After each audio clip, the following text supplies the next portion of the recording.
Sejam todos bem-vindos a mais um vídeo deste canal. Hoje eu quero falar sobre esse livro, Liturgia e Personalidade, de, não sei a pronúncia, Dietrich von Hildebrand, acho que é isso. Esse livrinho de 164 páginas, né, 11 capítulos, é um livrinho muito interessante porque ele trata do tema da liturgia católica, mas não voltada para a compreensão da liturgia, para a espiritualidade simbólica, etc. Qualquer coisa, né, que a gente está acostumado a ver por aí. Mas ele diz que a liturgia forma a personalidade, isso é a linguagem dele, é na linguagem dele. E esse livro ele foi escrito em 23 dias. Né? A esposa do Hildebrand, eu achei isso muito legal, né? Eles têm um instituto Hildebrand, e aí a esposa dele, né, escreveu até o pós-fácil. Ele foi publicado em 1932, certo? Mas foi escrito em 23 dias. O Hildebrand tinha chegado de um evento, e aí ele já chegou, foi para o escritório, começou a escrever, né? E aí ficou, né, 23 dias produzindo isso aqui. E é uma das obras dele mais importantes. Né? O Hildebrand escreveu sobre outros assuntos, né? Ele é filósofo, filósofo católico, se converteu em 1914, certo? Foi um, um grande adversário, se é que eu posso usar este termo, do, do cara lá alemão que tinha um bigodinho assim, que eu não posso falar o nome, né? Escreveu alguns livros contra e, enquanto filósofo católico, produziu essa obra aqui. Tá. Do que o livro trata de fato? Né? Ele vai abordar a liturgia, claro, aqui o rito tridentino, certo? Na época ele vivia o rito tridentino, ainda não tinha acontecido a reforma litúrgica do Vaticano II, tá? Mas esse livro ele consegue ser atual, ele consegue abarcar o que a Missa Nova também é capaz de fazer, porque eu li nesse contexto, né? Eu não tive contato com o rito tridentino. O máximo que eu tive contato foram missa nova, certo? No rito de Paulo VI, com uso de latim, com canto gregoriano, né? Alguma coisa desse tipo, certo? Missas mais com paramentos bonitos, enfim, mas nada do rito extraordinário. Não tive contato.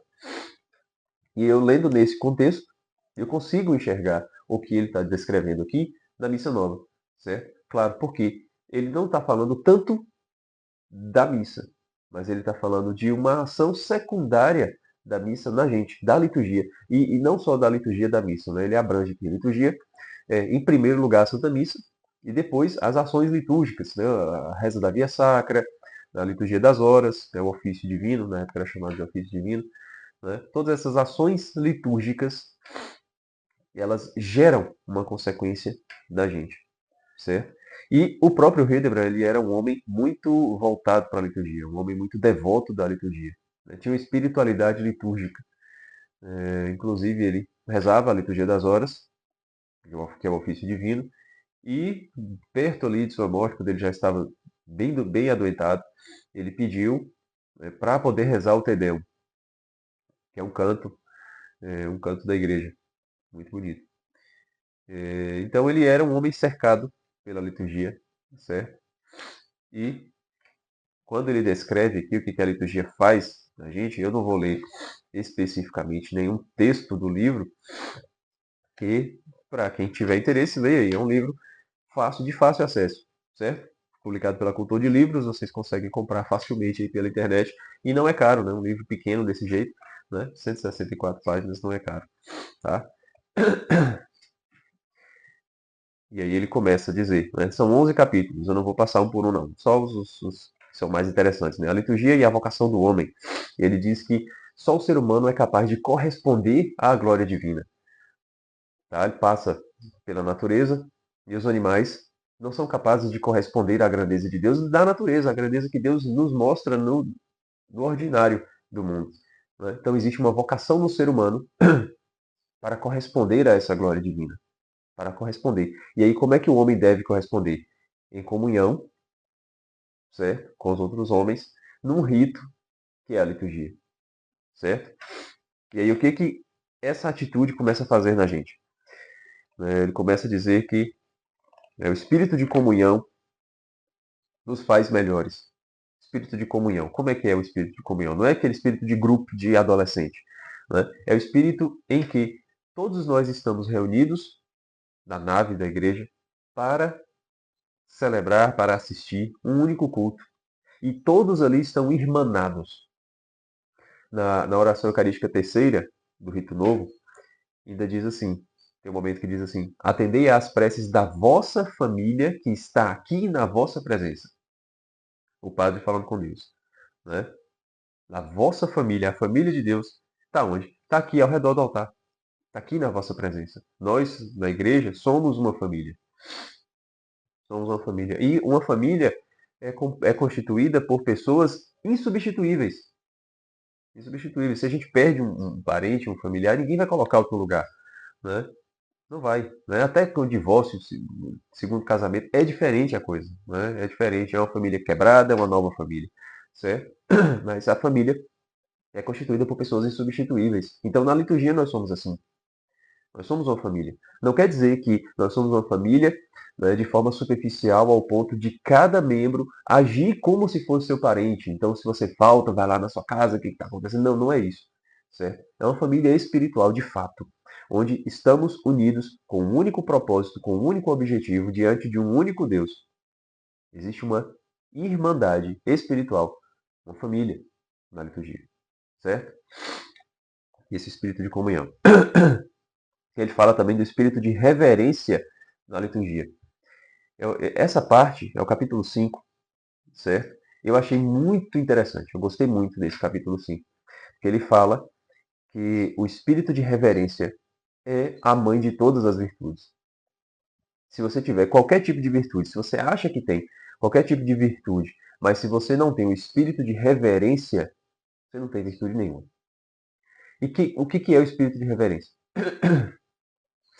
A reverência é o ato de você se inclinar diante do rito, de você obedecer o rito,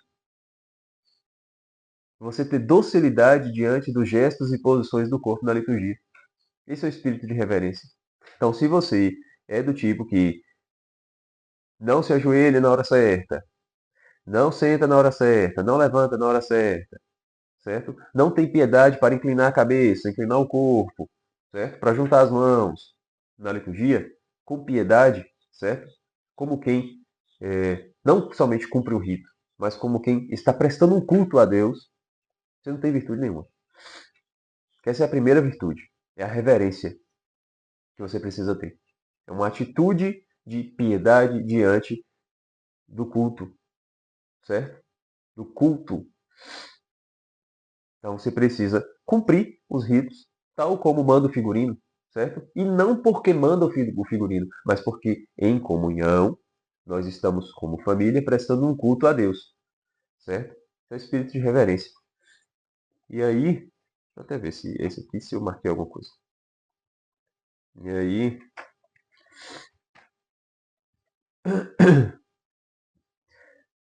tá, eu vou ler aqui, rapidinho. O início do capítulo 5, eu fiz uma marcaçãozinha aqui. Um homem é rico em valores. É uma personalidade no sentido mais elevado da palavra, na medida em que percebe os valores, que possui uma visão espiritual clara e aberta para a plenitude do mundo dos valores, sobretudo para o mundo dos valores sobrenaturais. Na medida em que a entrega de si mesmo ao reino dos valores é pura e absoluta, e, sobretudo, na medida em que a entrega de si mesmo a Cristo e a Deus através de Cristo é completa. A reverência é a base essencial para tal percepção dos valores e para um relacionamento verdadeiro com todo o reino dos valores, com o que está no alto e o que fala do alto, com o absoluto, o sobrenatural e o divino. A reverência é a mãe de todas as virtudes, de toda a religião. É o fundamento e o início porque capacita nosso espírito para possuir o conhecimento verdadeiro.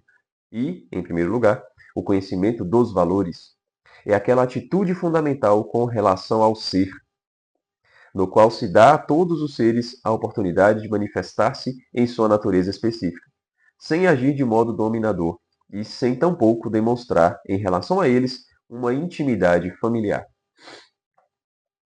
Tá, talvez pareça um pouco confuso e minha leitura também não é lá muito boa, mas só para vocês verem que a reverência é a mãe de todas as virtudes, inclusive da virtude da religião, certo? E aí ele fala de outros elementos, né? O espírito de resposta ao valor, o espírito de vigilância, o espírito de distinção, de comunidade, o elemento orgânico, o espírito clássico na liturgia. Então, tudo isso com a finalidade de dizer que a liturgia nos torna melhores. Que a liturgia, enquanto Santa Missa, enquanto prática da religião, nos torna melhores, certo? Mas, claro, se a gente tem, em primeiro lugar, consciência de que o ser humano é o único capaz de corresponder a Deus, a vocação de louvar, adorar, reverenciar a Deus na liturgia, e com esse espírito de inclinação, de reverência, certo? As outras coisas vão acontecendo. O espírito de comunidade, certo? Em união com toda a igreja, em união com todo o povo, nós estamos prestando esse culto, certo? E aí outras coisas vão acontecendo, tá? Que é o que ele vai dizendo ao longo do livro. E aí eu não vou, né? Senão a gente vai acabar fazendo um estudo do livro, ao invés de apenas uma resenha, um comentário, tá? E aí fica também a curiosidade para vocês pegarem e ler, né? Comprarem esse livro, tá? Fica aí a dica. Era isso que eu tinha para trazer para vocês neste vídeo, tá? E acaba que vai servir, né, o comentário acerca desse livro e o próprio livro vai ajudar a gente a compreender outras coisas que eu pretendo falar mais à frente aqui no canal, tá bom? Então, era isso. Um abraço e até a próxima.